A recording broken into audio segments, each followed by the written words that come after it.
हे friends, स्वागत है आप सभी का movie stock movie explain channel पे, जिस पर आज मैं रिकैप करने वाली हूँ 11-11 सीरीज को। तो चलिए अब आपका टाइम बिल्कुल भी ना वेस्ट करते हुए शुरू करते हैं इस वीडियो को, वो भी स्पॉइलर वार्निंग के साथ। लेकिन उससे पहले मेरी एक छोटी सी रिक्वेस्ट, वीडियो को लाइक, शेयर और चैनल को सब्सक्राइब करने की।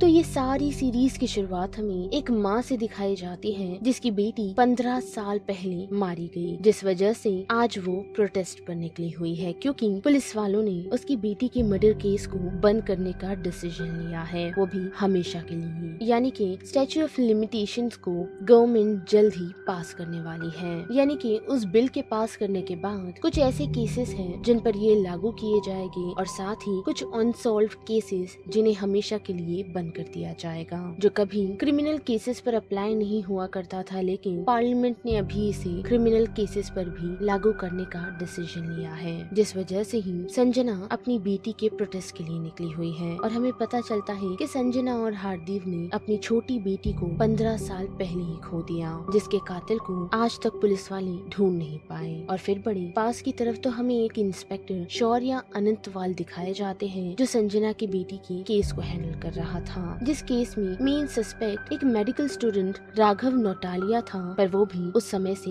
गायब है जब से अदिति किडनैप हुई है, जिस कारण पुलिस का ये मानना है कि ये सारी चीजें राघव ने की है, पर उन लोगों को राघव कभी मिला ही नहीं, जिस कारण ही आज अदिति की माँ प्रोटेस्ट कर रही है, जिसके साथ हम इंस्पेक्टर युगार्य को भी देख पाते हैं, जो इन सारी चीजों से काफी डिसअपॉइंटेड है, और साथ ही वो ये नहीं चाहता कि एक माँ को इंसाफ ना मिले। पर अनफॉर्चुनेटली युग के पास और साथ ही उसकी सीनियर ऑफिसर वामिका के पास ऐसा कोई भी सबूत नहीं जिससे वो लोग अदिति के केस को सॉल्व कर सके, जिस कारण उन्हें ये ऑर्डर्स दिए गए हैं कि वो लोग इन सारी चीजों को जल्द से जल्द खत्म करें, ताकि पुलिस वालों को लोग विलन्स के दौर पर ना देखें। पर ये सारी चीजें इतनी आसान नहीं थी, क्योंकि 15 साल बाद इन सारी चीजों को जोड़ने के लिए और कनेक्ट करने के लिए उनके पास ठोस सबूत नहीं, जिसके बीच के मिसिंग लिंक को ढूंढना इम्पॉसिबल है। पर उस बीच कुछ मैजिक होता है। जी हाँ, हम देख पाते हैं कि युग जब अदिति के केस को स्टडी ही कर रहा होता है ताकि वो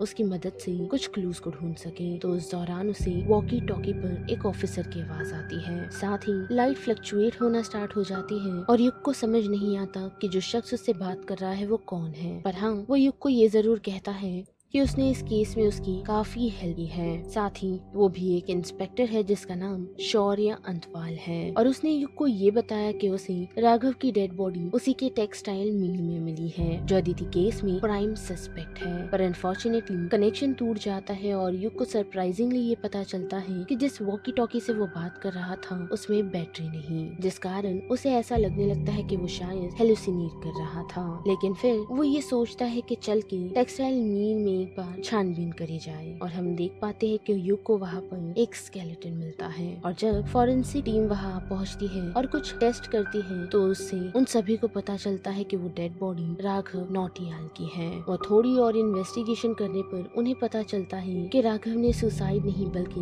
उसे किसी ने मारा है, जिस कारण ये हाई प्रोबेबिलिटी है कि अदिति का मर्डरर राघव नहीं है। साथ ही युग को भी इस बारे में पता है कि अदिति का किलर आज भी खुलेआम आसानी से अपनी जिंदगी काट रहा है, पर वो कुछ करे उससे पहले ही उसका सुपीरियर समीर भाटिया, जो डिपार्टमेंट का हेड है, और साथ ही एक करप्ट मैन भी, जो मीडिया में और साथ ही सभी लोगों के सामने जाकर अदिति की मॉम से ये कहता है कि उन लोगों ने अदिति के मर्डरर को ढूंढ लिया है, जिसने अदिति को मारते ही खुद की भी जान ले ली, जो चीज युग को पसंद नहीं आती, और वो मीडिया में उसके खिलाफ सच बोलने के लिए चला जाता है, जो वो करता भी है, और ये भी कहता है कि राघव असली किलर नहीं है। साथ ही उन लोगों के पास उस मर्डरर की काफी कुछ इन्फॉर्मेशन है, तो वो उन लोगों से बचकर नहीं जा सकती, जिसके साथ साथ हमें ये भी पता चलता है कि युग का अदिति के मर्डर केस से कुछ न कुछ कनेक्शन है। और हमें पता चलता है कि जिस समय अदिति को किडनैप किया गया था, उसे किडनैप करते हुए युग ने देखा था, और वो तब से ही पुलिस वालों को ये इन्फॉर्मेशन देने की कोशिश कर रहा है कि अदिति को किडनैप करने वाला कोई मर्द नहीं बल्कि एक औरत थी, जिसे उसने खुद देखा था। साथ ही उसने उसके अटायर के साथ साथ उसकी सारी इन्फॉर्मेशन पुलिस वालों को देने की कोशिश की, पर उसकी बातों पर किसी ने भरोसा नहीं किया और उस वजह से ही युग अदिति के केस में इतना इन्वॉल्व रहा है। और अब जब युग ने मीडिया में ये अनाउंस कर दिया है कि उन्हें पता है कि किलर कौन है, जिस वजह से किलर गलतियां करना शुरू करता है और हम देख पाते हैं कि वामिका कृतिका नाम की एक नर्स को पकड़ने में कामयाब होती है, जिसे उसने पुलिस स्टेशन तो ले आई है, लेकिन उन्हें नहीं पता कि कृतिका ही मर्डरर है या नहीं। और उन लोगों के पास सिर्फ यही सबूत है कि कृतिका के लॉकर में उन्हें अदिति मर्डर केस की कुछ पेपर्स मिले थे, तो अब उन्हें सिर्फ कन्फेशन चाहिए। लेकिन ये फिर से सारी चीजें रिपीट करता है और उसे याद आता है कि जिस समय अदिति को किडनैप किया गया था, उसने उस मर्डरर में एक चीज और नोटिस की थी, वो था उसका पैर। जी हाँ, अदिति के मर्डरर के पैर को पोलियो हुआ था, जो चीज युग रियलाइज करता है और कृति को जाकर चेक करता है, जिससे उसे समझ आता है कि कृति मर्डरर नहीं। जो चीज वामिका को भी रियलाइज होती है और उन्हें पता चलता है कि कृति को फंसाने के लिए उसकी हेड नर्स रितु ने उसे फ्रेम करने की कोशिश की है, जो फिलहाल पुलिस स्टेशन के बाहर ही खड़ी है। और हम देख पाते हैं कि वामिका और युगमिल उसे पकड़ने में कामयाब होते हैं, पर अनफॉर्चुनेटली घड़ी में 12 बज चुके हैं और लिमिटेशन स्टैच्यू बिल अब लागू कर गया है, जिस वजह से केस क्लोज हो चुका है। पर उसी दौरान फॉरेंसिक टीम आप पहुंचती है और ये बताती है कि उन लोगों के पास एक और दिन है, क्योंकि जिस समय राघव की डेथ हुई थी वो ठीक अदिति के मौत के बाद नहीं हुई थी, यानी कि दूसरे दिन हुई थी, जिस वजह से राघव का डेथ केस उस स्टैच्यू ऑफ लिमिटेशन में लागू नहीं करता। और जब रितु वहाँ से जा ही रही होती है तो उसे फिर से अरेस्ट कर लिया जाता है और सुप्रीम कोर्ट इन चीजों को देखते हुए उस लिमिटेशन बिल को क्रिमिनल केस पर से हटा देती है, जिस वजह से रितु को न सिर्फ राघव के डेथ के लिए चार्ज किया जाता है, बल्कि अदिति के मर्डर केस के लिए भी चार्ज किया जाता है, जिसके लिए हार्देव और संजना काफी समय से वेट कर रहे थे और उन्हें फाइनली उनकी बेटी अदिति के लिए जस्टिस मिल चुका है। और अब जबकि अदिति मर्डर केस सॉल्व हो गया है तो युग को राहत मिलती है, लेकिन उसे ये समझ नहीं आता कि उसकी बातचीत किस ऑफिसर से हुई थी। लेकिन हम देख पाते हैं कि उसकी बातचीत शौर्य अनंतवाल नामक एक इंस्पेक्टर से हुई थी, वो भी एक वॉकी टॉकी की मदद से, जो ठीक 11:11 पर युग से कनेक्ट हुआ था, वो भी पास्ट से। और अब युग शौर्य अनंतवाल की तलाश में लग चुका है। लेकिन वही बात करें अदिति मर्डर केस के सक्सेस होने पर, तो उस कारण मिनिस्ट्री ने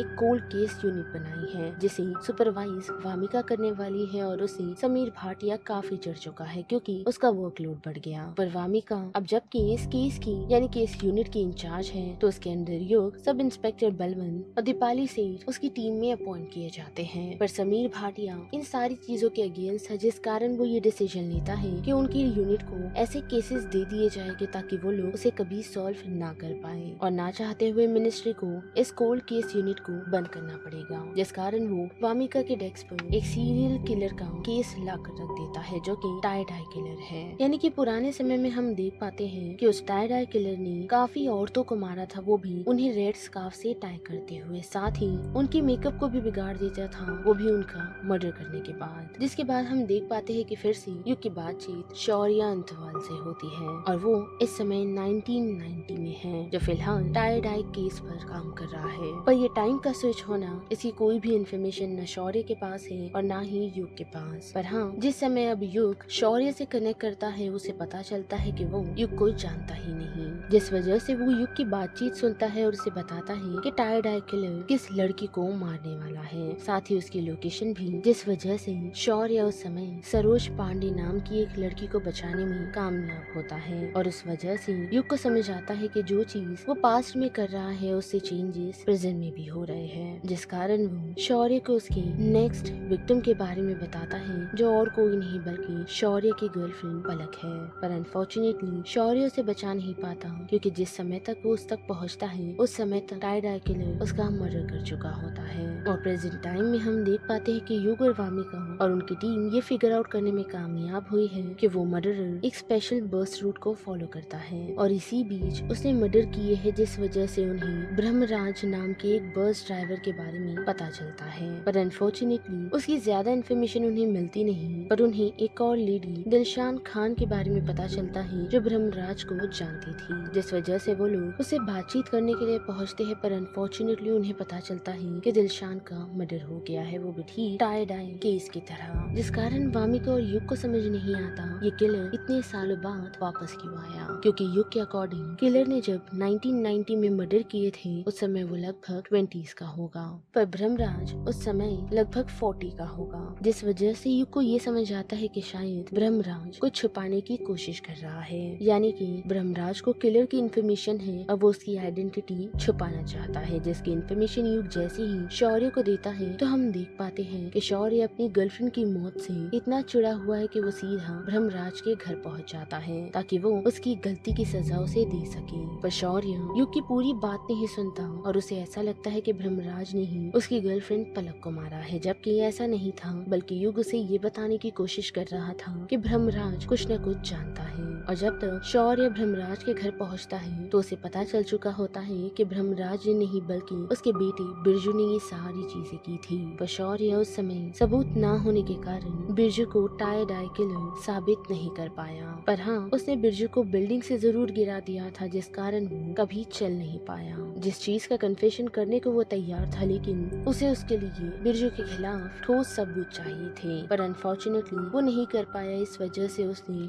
इस बारे में किसी से बात नहीं की। और वही प्रेजेंट टाइमलाइन में हम देख पाते हैं कि युग और वामिका को बिरजू मिल चुका है, साथ ही उसके खिलाफ एक सबूत भी, जिससे वो लोग ये साबित कर सकते हैं कि बिरजू ही असल किलर था। जो एविडेंस पलक का हेयर पिन है जिसे उसने शौर्य ने गिफ्ट किया था और उस पर बिरजू के फिंगरप्रिंट मौजूद है, यानी कि पास्ट के समय में पलक ने खुद को बचाने के लिए शौर्य के दिए हुए हेयर पिन का इस्तेमाल किया था, जिस कारण उसे बिरजू को उस पिन की मदद से स्क्रैचेस दे दिए थे, जिस कारण उस पर एविडेंस मौजूद है। और उस हेयर पिन को दिलशाद ने उस समय अपने पास छुपा लिया था और तब से ही वो ब्रह्मराज को ब्लैकमेल कर रही थी ताकि वो उसकी मदद से उनसे पैसे ले सके। और जब दिलशान को पता चला कि टाई डाई मर्डर को फिर से रीओपन किया गया है तो उसने ब्रह्मदत्त को फिर से ब्लैकमेल करना शुरू कर दिया, जिस कारण ब्रह्मदत्त ने दिलशाद को मारने का डिसीजन बना लिया और उसे मिसलीड करने की कोशिश की कि टाई डाई किलर ने उसका मर्डर किया है, जबकि उसके बेटे ने नहीं बल्कि ब्रह्मराज ने उसे खुद मारा और सबके सामने कन्फेस कर दिया कि वही टाई डाई किलर है।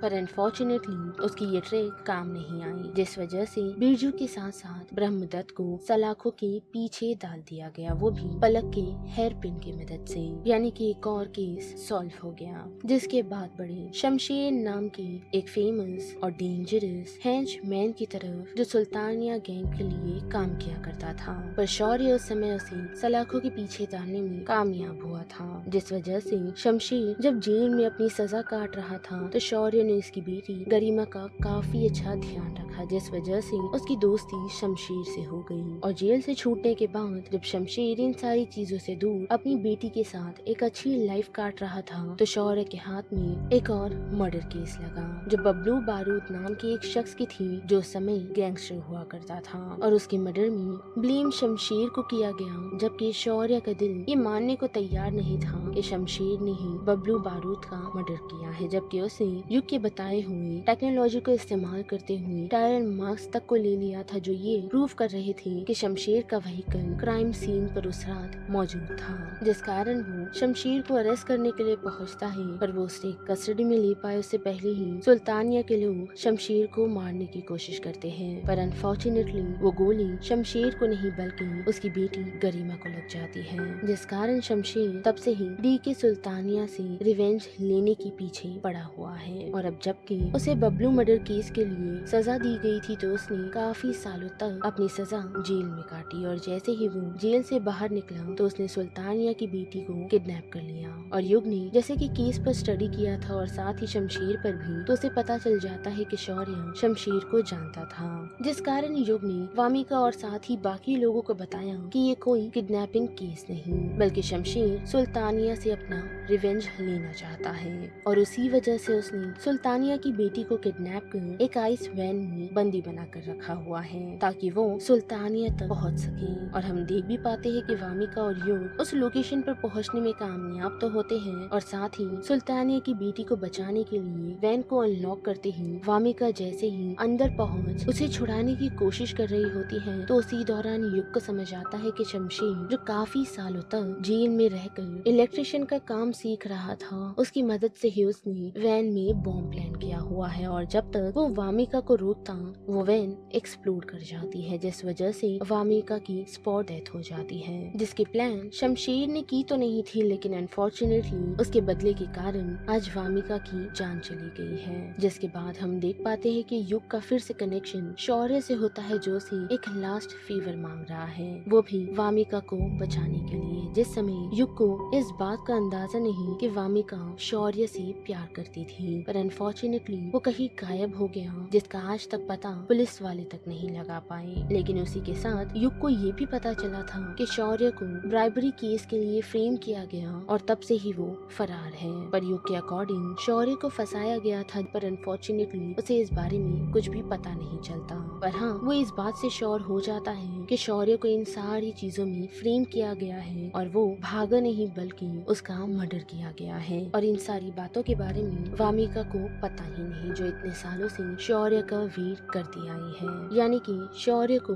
ब्राइबरी की केस में फ्रेम करने वाला समीर भाटिया, सुल्तानिया और बाकी सारे और भी लोग मिले हुए थे, जिस वजह से ही शौर्य का मर्डर हो गया और उसकी बॉडी आज तक किसी को मिली नहीं। पर फिर से बड़े शौर्य की तरफ तो हम देख पाते हैं कि जैसे ही युग उसे वामिका की मौत के बारे में बताता है तो वो शॉक हो जाता है। यानी कि शौर्य जो अब युग की हेल्प नहीं करना चाह रहा था, तो हम ऐसा कह सकते हैं कि सीजन 2 में शौर्य की हेल्प से वो वामिका की मौत को बचा सकता है, क्योंकि खुद शौर्य ने मरने से पहले युग से ये कहा था कि उसे उस पर भरोसा है और अगर कुछ चीज वो पास्ट में चेंज करेगा तो वो प्रेजेंट में भी होगी। वेल, तो बस इस वीडियो में इतना है। जिस बारे में अब आप सभी की क्या राय बनती है उसे लेकर आप मुझे कमेंट सेक्शन में बता सकते हो। साथ ही वीडियो पसंद आई तो वीडियो को लाइक, शेयर और चैनल को सब्सक्राइब करना मत भूलिएगा। बाकी मैं मिलूंगी आपसे फिर किसी मूवीज या सीरीज की रिकैप के साथ। तब तक के लिए आप movie stock movie explain channel के बाकी वीडियोस को एंजॉय कीजिए। Till then bye.